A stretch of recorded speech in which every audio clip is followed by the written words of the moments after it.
It's 12:30 here in Ventnor City, New Jersey, and 9:30 a.m. somewhere in San Check your Francisco. microphone. I don't think your microphone's. It's 12:30. Is that Is better? it the right? Is it the right one though? Is it the right one? I mean, in the settings on the computer. Anyway, this is CarEdge and sugar, sugar settings. Here we go. Take your time. Audi, You're good. Scarlet. Yeah. Oh, Yeah. okay. I guess my ears aren't working today. Well, that could be. So there you have it, ladies and gentlemen. My microphone's right. My son is wrong. He's in San Francisco. I'm here in Ventnor. How are you today, handsome? I don't think the microphone's right. That's all I'm saying. I got onto the right side, but Pops, it's probably a me issue. But that's okay. We moved Dad to the right. Is it working now? No, it still sounds echoey. But you do you, man. It's okay. It's okay. You've got a bit of an echo, but that's okay. Well, no, it's not okay. Okay, folks, we're going to stand by. We're going to get into car talk in a second here, but we're going to troubleshoot with Dad first because we love him and we want him to sound his best. So when you click on settings, Dad. Okay, we can't hear you now. How about now? He did it. Nice job, Dad. You can teach old farts new technology tricks. Folks, we're going to be talking today about the 800,000 vehicles that are still unsold, 2024s, 2025s. That, Dad, these dealers, now we are into the second week of January. They cannot sell these vehicles. And we've got some of the latest data for vehicle sales from 2025, where we did see many brands grow year over year. Oh, now he's much lower. We're off to a strong start here in January, Pops. It's way worse. I don't know what kind of start we're off to. Is it too loud now? It's perfect, man. It's perfect. Car helped us. We appreciate everyone that tunes in. But Dad, we're going to talk about that. So let's start here, Pops. I'm going to pull it up on the screen right now. You go over to the CarEdge card search, and you go over and you're going to search for new cars. We're going to go nationwide. There's 2.8 million for sale right now, which is down a little bit. We had been closer to 3 million. But what becomes interesting is if I come here to the year and I do 2025, we've got 822,000 new prior model year vehicles still out there. What's going on, Pops? How long can these dealers sustain themselves with 800,000 plus leftover new cars? Well, it depends on their cash position. Explain that. What do you mean? Well, if they have a strong cash position in the bank, then they can continue to carry this inventory and not necessarily worry about the finance charges associated with it. Go deeper. Explain what that means. I don't understand. Well, as we know, most dealerships finance their inventory, and if they have strong cash flow and a lot of cash in the bank, then they can ride out slow sales periods where they're sitting on inventory that's not selling as quickly, and they're paying a lot of interest to maintain that inventory. If your cash flow is not nearly as good, or your bank account is not nearly as flush, well, guess what? You kind of have to turn that inventory sooner rather than later, because cash flow is king. You've got payroll, you've got everything, all the expenses associated with running a dealership, and you need to write checks in order to make it all work. So, yeah. Let's do a real example, Dad, with a particular dealership. Like I really want to dig in here. So either let's do a dealership you previously worked for, or a random dealership. Doesn't really matter to me. Name a dealership, and I'm going to pull up their inventory specifically, or we could just use one of the first ones that comes up here. What do you want to do? Whatever you want to do. You want to do mini of Towson? Is that what? Well, I don't really want to do a mini dealership. Mini feels too niche. I want to go maybe. You used to work for which Audi dealership did you work for? Well, it's now Audi of Owings Mills. All right, give me a second here. Audi of Owings. Oh my goodness, this might take a second since we're nationwide, but let's see. Drum roll, please. Okay, Audi of Owings Mills, because I'm in Omaha, is not pulling up. We're just going to go to Audi of Des Moines for a second here, just for the purposes of doing this demonstration. So at Audi of Des Moines, Dad, Yes. just to make this easy, they've got 29 new vehicles that are prior model year right now. Yes. So walk me through. You're the sales manager at Audi of Des Moines, and you've got these 29 new cars sitting there, and you're talking about, okay, it's all about cash flow and things like that. I'm Yeah. seeing some pretty aggressive pricing. This is on a 2025 Audi Q7, 172 days on the market. They're taking $7,000 off the top here just to try and move on from this vehicle. Yeah, well, that's what you got to do. I mean, we know that, for instance, Audi sales were way down last year. We know that the Audi dealers are having a difficult time finding enough customers for the products that they're selling. So if you're sitting on 29 2025s, and some of them are 180, 190 days old, and let's just assume for a second that Audi covered the finance charges to finance that inventory for the first 60 days that car was there. That's called floor plan assistance, right? Yeah, yes. So if the car's been there 190 days, we're talking there's 130 days where the dealership has now covered the cost of the financing involved in that inventory. And you're talking about 70 some $1,000 Audis. I'm just going to guess that, I don't know, the monthly charge for one of those vehicles is what, between $500 and $600 a month, maybe a tad more. So how long do you want to continue to stare at that inventory and know, okay, if it sits here another month, it's another $600 in finance charges that we, the dealership, have to pay for it.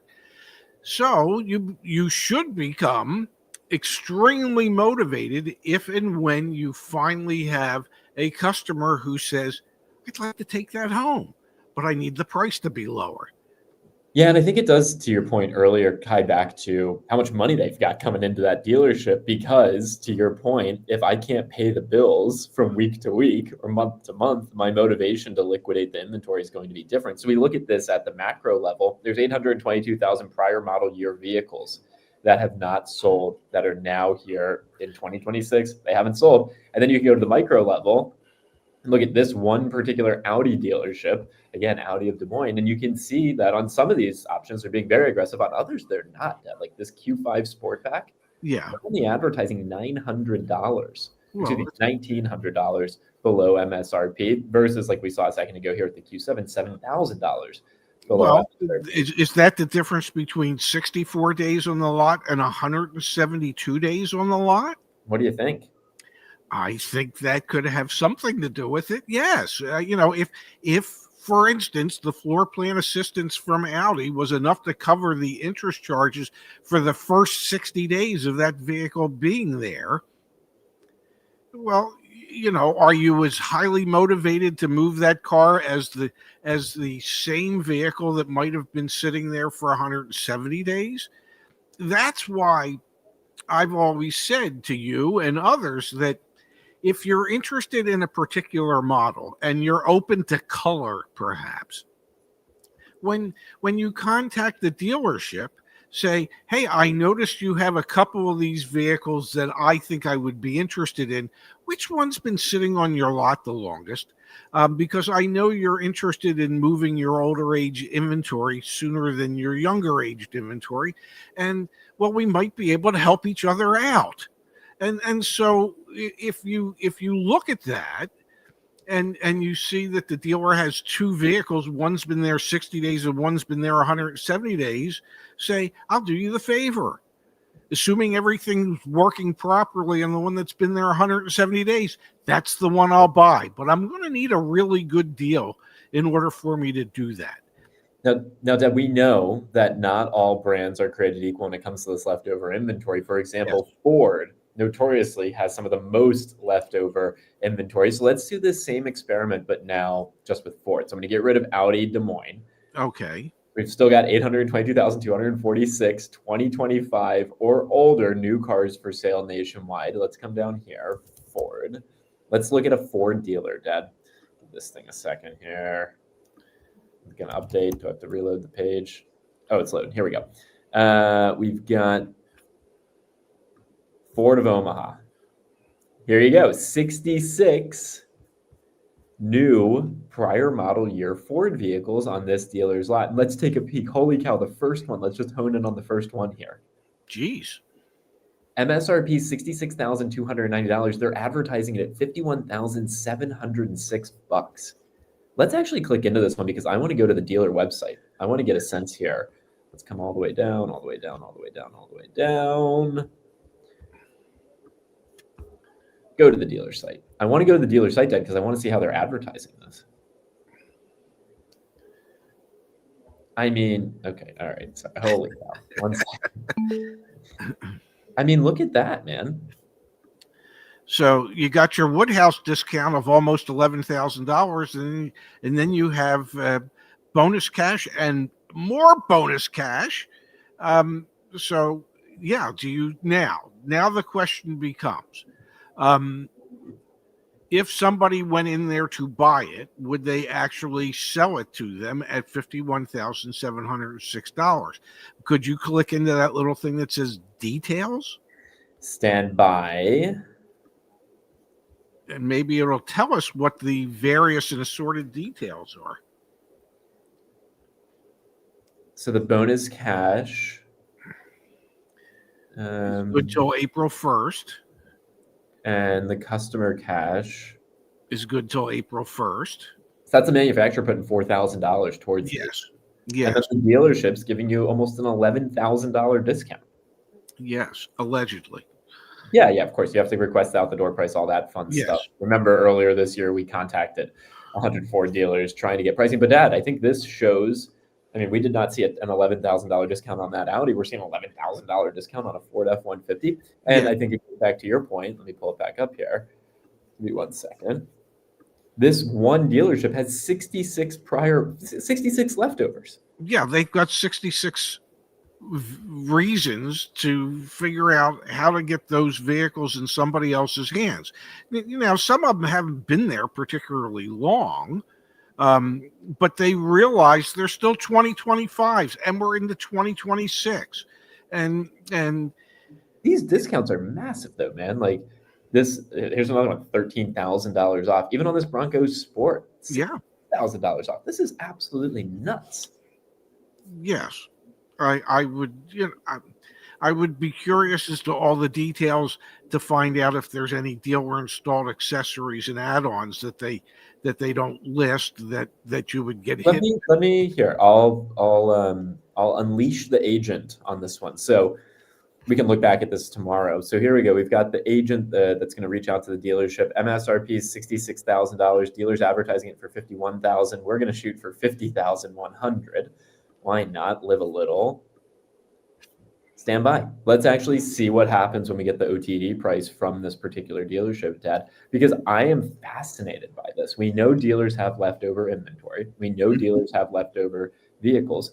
This dealership has 66 leftover vehicles right now.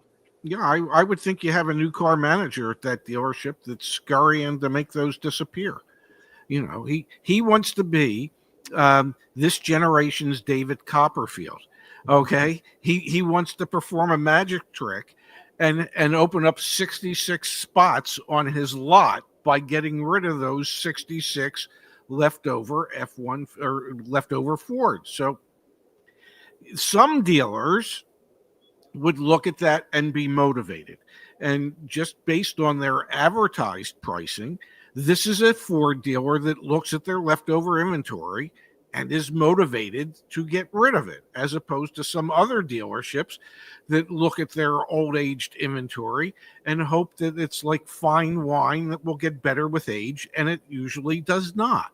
Let's do one more example here, and let's go to the opposite end of the spectrum. You want to do Toyota? You want to do Honda? Where do you want to go for that one? Toyota. You're going to be hard pressed to find, legitimate Toyotas in stock. So, well, and obviously prior model years. Yeah, that's what I mean. Yeah. Okay. So give me a second here. All right, I'll do this Toyota dealership. 22 supposedly. Yes. That's actually more than I had anticipated, although I am curious. We're going to take a peek here in a second. I am curious how many vehicles this dealership just has in inventory in general. So they've got 22 prior model year options out of their 112. So that's actually a significant number, Dad. Yeah, my guess is they just haven't been picked up yet. You think they're already sold? They're still on the website, but they've already been sold. Knowing what we know about the short supply of Toyota inventory, that Toyota's nationally running about a 22, 24-day supply of vehicles. I would think that most of their inventory, either on the ground or incoming, is spoken for. And in many cases, once the vehicles that were incoming get to the dealership, well, then it's just trying to figure out the exact time that the person who left a deposit on that vehicle is going to be able to come in and finalize the transaction. But Yeah. I would think that the vast majority of those 22 are already spoken for. Yeah, I hear you. Now, it is interesting. I don't know if you remember, but last week on the show, Dad, we did spend a couple minutes and we actually reached out to some Toyota dealers with regards to a 2026 Yes. Prius, and we actually got some pricing back here. So I'm going to pull that up quickly because I want to show you there actually are, even with some of these brands, for example, Toyota, and not even one of these leftovers. This is a 2026. The agent went back and forth and back and forth. There's messages galore here. At the end of the day, we got all sorts of pricing information. And you can see here, Dad, we were able to get a $2,400 discount from this dealership. Now, the unfortunate thing here is you've got an $800 doc fee, but yes, well, this is on a 2026, not even a 2020, not even a 2025, not even one of those leftovers. So I'd be curious. Oh, whoops, I wasn't sharing my screen. Here you go. You can see here, Dad, we've got the $2,400 discount. So I'd be curious what the opportunities are for, even if it is a Toyota, if it hasn't actually already been sold, if it is one of those vehicles that is sitting there, what type of discounts you'd be able to get, because again, the motivation is extra high when it comes to these prior model year vehicles. Again, this is on a 26 and a Toyota and a Prius and a plug-in hybrid. We got $2,400 off. And I would say we're sitting on January 12th, 2026.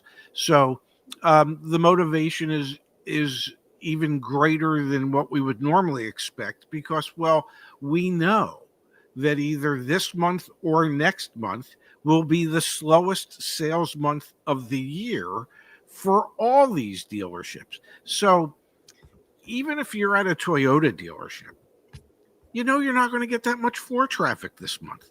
And so if you have a vehicle that's available and you have somebody that's expressing an interest and wants to go back and forth with you via email, guess what? You're going to do it. It's January, damn it. So yeah, it is regardless of whether it's a 2025 leftovers or 2026 brand new ones, it's January. And anybody that has spent any time in retail automotive knows that January or February is going to be the slowest sales month of the year, regardless. So let's get out there and make some deals. Now, Dad, I just want to show you something, and then we'll switch gears here. But the first OTD price that this dealership provided us with was $43,410, no discount. The final OTD price was $40,951. So a testament here to what can happen when you negotiate with a dealership. It is so cool, by the way. I mean, this literally, the dealer initial message was about, here's your pricing. It'll be $20 cheaper if you pay cash, et cetera, et cetera. And then obviously the agent negotiating, ultimately here, going back and forth. So many messages between the agent and the dealership, Pops, ultimately getting us from this initial price of $43,410 to $40,951. So freaking cool. I think if you are out there and you're thinking about buying a car, these 800,000 leftover ones are a great option. Obviously, even to your point, because it's January and things are starting to slow down, even on 26s, we saw right there some negotiation. You got $2,400 off. That's crazy. And let me ask you a question. Were you involved in any of those negotiations, or was that merely your AI agent that did all that? Absolutely crazy, man. When it works, it is pretty doggone magical. Now, another story that we've been covering is with regards to used car prices. And I want to pull this up briefly, Dad. Last week, we talked about CarMax. and this has been getting a lot of attention because CarMax has said they're going to lower their prices in an effort to try and sell more used cars. So I'm curious your take on this. We've got the 800,000 leftover new cars, and we've got the industry giant CarMax saying they need to lower their prices on used cars. We talked about at the end of last year, it was a buyer's market. Do you think now, because it is January, because things have slowed down in the auto industry, is it another little buyer's market moment before the spring selling season? And I think if you could spend some time here talking about what the spring selling season is, that'd be really, really helpful. I think for the next 4 to 6 weeks, on used cars, it will be a bit more of a buyer's market than a seller's market. By the time we reach the end of February, we start getting federal income tax refunds back, and those trigger a lot of used car sales, and so come March 1st, you're going to see used car dealers or those selling used cars holding pretty firm to their prices because they know over the next 8 to 10 to 12 weeks that they're going to sell out of all that inventory. It is for many dealerships. Come March 1st, it's like somebody hit a light switch and turned the lights back on. You come out of the darkness into the light, and you come out of there's 3 people that show up every 2 days at the dealership to there's 30 people there all looking to buy a car. So I think for the next 4 to 6 weeks, you have some leverage. After that, when it comes to used cars, your leverage is gone, probably till the middle of May. Yeah. Wow. And I think you're onto something there because, and you can see it here from Rich, Brandon at Car Questions Answer is buying cars like crazy. I mean, now is...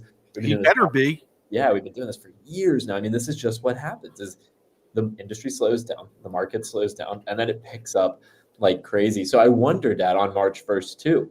Yes. Actually, on March 1st and then on April 1st. I cannot wait to look at how many prior model year new cars are still for sale, how many leftovers are still for sale, because if they haven't sold out by then, you're really getting desperate. And on the used car side of things, the time to make a move is between now and March 1st, because March 1st to March 31st, it's going to be busier than heck in the used car business. That's just what happens every single year.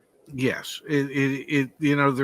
There's certain things you can count on. And I think it's like every 17 years, the cicadas will come back and they'll make a lot of noise, and you just know it's going to happen. And you can count on, with people getting their income tax refunds, pre-owned sales spiking. It just happens. It's never not happened. So, it'll be a busy time come March 1st through the end of April, middle of May, where these used cars will be commanding their highest prices before we start seeing them go down a little bit. It'll be very interesting to see what the big used car dealers, I'm thinking CarMax, I'm thinking Carvana, and obviously your local mom and pop and Sonics and Auto, et cetera. I'll be very interested to watch their pricing over the next couple of weeks here. Let's actually do a little bit of an experiment here. We're going to use that same Toyota dealership that we were just looking at a moment ago. We were looking at their new vehicles, and yes, with which they have 112. Same dealership. I now want to look at their used vehicles. They have 70 used vehicles. And what I'm interested in, Dad, is I want to see some pricing trends here. So I want to find one. Let's sort this by days on market oldest.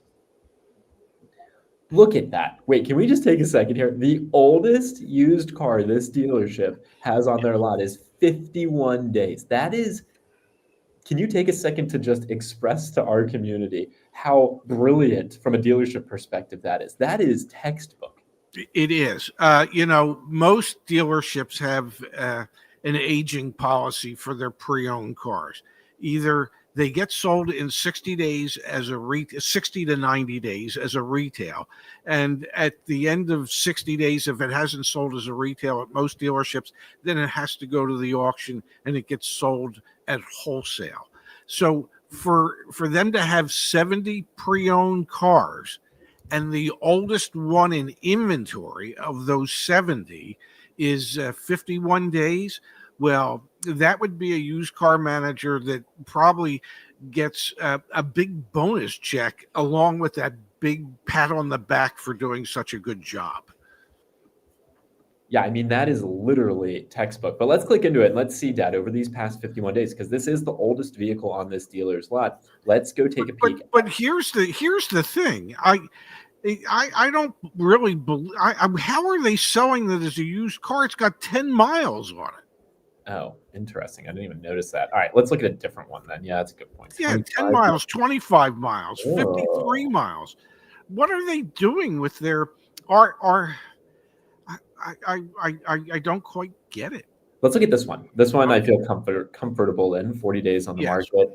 So let's see here. Good call out, Pops. I want to look at that price history. Okay, they listed it for sale on December 10th at $25,500. The next day, $25,000. A week later, $24,500. A week later, $23,900. 2 weeks later, $23,500. And they're at $23,500 right now. I mean, this is what's going to be happening to used car prices between now and obviously, spring selling season. And this is a used car manager that is looking at his inventory and saying, okay, we haven't had a lot of activity on this Civic when we were at 25.5, and he didn't wait long. He or she didn't wait long to every week making moves. They made a move the very next day, and then they waited another week and they made another move, because apparently this used car manager gets it. The idea is to turn the stuff as quickly as you possibly can, as opposed to holding on to it for as long as you possibly can. So this is a pre-owned manager, he or she, who really gets it and is what I would call dynamically pricing their inventory by looking at how many people have expressed an interest in it, because it's only been on the lot a month. 40 days. 40 days for this vehicle, Dad, and they've already dropped the price $2,000. So, yeah, that's what a good used car manager does. So fascinating to see what the pricing trends will be here. All right, Dad, let's come back here to the chat. I'm going to come to Mark's message in just a moment. Thank you, Mark. But first, from Kenny McCormick. Thank you, Kenny. We appreciate the kind contribution. Last month, I had a deal for a Lincoln. Hour before delivery, I asked if the numbers were final, and the sales rep said yes. Minutes later, they called and said that my trade had dropped by $5,000 in a week. Still looking, hate dealers. Oh, man, that's a way to blow up a car deal. And that's like just taking a stick of dynamite to a car deal. Most vehicles don't depreciate $5,000 in a month, let alone $5,000 in a week. I mean, you're talking at the rate of $1,000 a day. I don't believe that to be the case. So maybe the numbers on the deal were final if you didn't trade your car. And that is one of those unfortunate cases where you need to have a cash offer from someone that if the dealer blows up the trade amount, you say, not a problem. I'll buy the car at the agreed upon numbers. I'll take care of my trade myself. But that's craziness. From Mark, thank you for the kind contribution. Mark. Mark, really, really, really thoughtful and appreciate. Mark's been with us for years now and brings a smile to my face to see him and so many of you, regardless if you contribute with these gifts or not. It's just we're so grateful to be able to do this. Hey, CarEdge team, hoping your holidays were great. I miss being around so much. Well, we're glad you are here. We let's take a moment, Dad, though, and let everyone know. So we're going to have a bit of a wonky schedule here for the next 2 weeks or so. We had a bit of a wonky schedule last week. We're going to have a bit of a wonky schedule this week and next week. Yes. So we're just going to take a second. So before we do that, again, a friendly reminder that if we can help you with anything, CarEdge.com. Please check out our website if we can help you shopping for new cars, used cars, our car buying service, CarEdge Pro, which is the AI agent that we were just looking at, the warranty, insurance. We have so much to offer back at CarEdge.com, and we appreciate everyone that checks out the website. We're going to be, okay, so we're on tomorrow. Let's talk this through, you and me, Dad. We're on tomorrow. I'm not on tomorrow. Okay, we're off tomorrow. I have I have a ride to the airport in Philadelphia at 11:30 in the morning tomorrow. So unless I can make arrangements to figure out how to do it from the back seat of a car. Don't do that. Don't do that. Yeah. Okay, so we're off tomorrow. Yeah. Wednesday, we have all the CarEdge team, about 30 of us, will be in Las Vegas. We're doing an offsite, so we're not going to be doing a show. Maybe we'll find a way to do a show, but right now we've got a pretty jam-packed schedule, so I don't think we're doing a show. Thursday, instead of doing a show, we're going to volunteer as a team at a food bank. Okay, at a food kitchen and a food bank. So we won't be doing a show. We're going to be volunteering. Friday, we will be in Tucson, Arizona for a wedding rehearsal for a wedding that's on Saturday. So I don't think we're doing a show Friday. Well, we could at 9:00 in the morning. Okay, we might. So Friday, we'll probably be back. And then the following Monday, holiday, Tuesday and Wednesday, I'm not going to be available. So we're back that Thursday. So, folks, thanks for tuning in today. But it's going to be a little hit or miss here. Let's try and hit Friday. I know if we actually it would be 10 a.m. Tucson time because it's only a 2-hour time difference. If we could do 10 a.m. in the morning Tucson time, and then at 11 I have a radio interview from Tucson that I have to do. And then, it becomes problematic. Whenever. Yeah, exactly. We'll be back probably on Friday, but y'all, just thanks for tuning in. Thanks for hanging out with us. And we'll see you. We'll see you when we see you. Yeah, and if and when we see you, tell a friend. All right, Dad. I'm going to jump on a meeting. I love you. I love you too. Thank you. Bye, guys.